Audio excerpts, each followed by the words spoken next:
اومدیم با قسمت نهم فرمانده کامیون افتاد در شاه. امیدوارم که این فیلم خوشتون بیاد. حتما لایک کنید چون که با این کار خیلی حمایتم میکنید. زن حتما اون سیاه هشت اون شیر قرمزه هست، اون دکمه قرمزه روش کلیک کنید که خاکستری شه.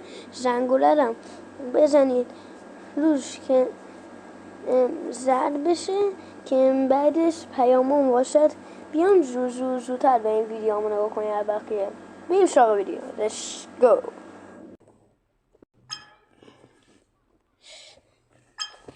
همونطور داشتم میگفتم شد ولی دیگه میخوام برم سفر.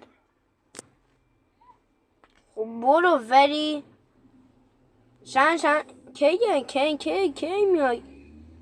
میای لس سانتوس؟ 6 ماه دیگه میام لس سانتوس.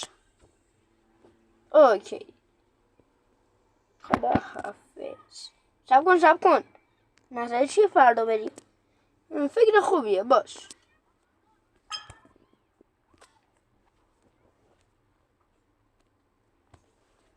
من میخوام واسه تو آهنگ بذارم.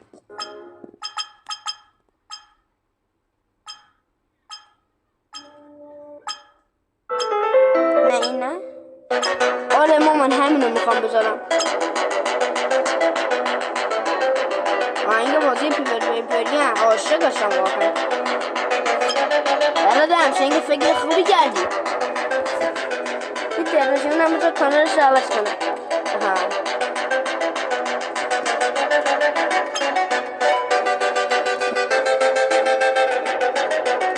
پسرم آهنگ خاموش کن باشه.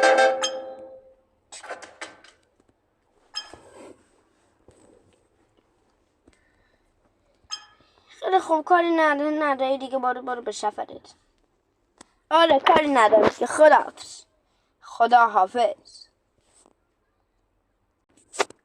فعلا خداحافظ.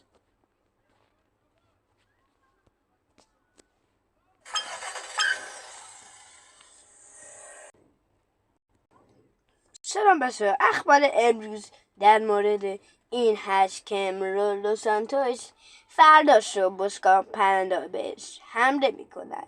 شما باید یه کاری کنین که لس سانتوس سالم بمونه و که وقتی شما این کارو کردین باید اول مأمور باشی. مأمورای نظامی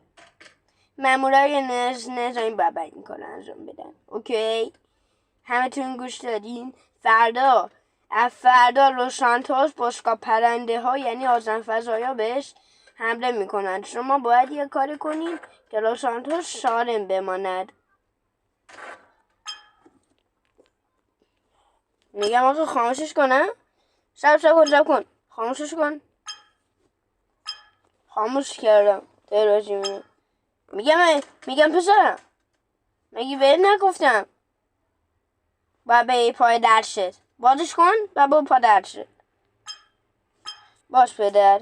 خیلی خوب گفتم که فردا باید بریم به لس سانتوس کمک کنید.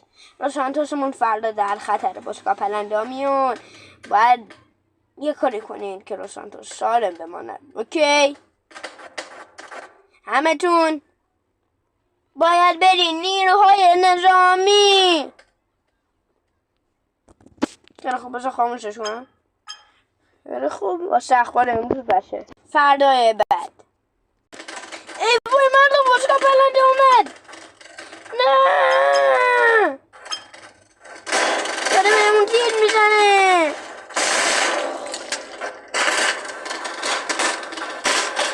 بس اصلا این نبود از یه فیلم خنده های فرمانده کامیون افتاد در شاه قسمت 9. امیدواریم که از این فیلم خوشتون اومد.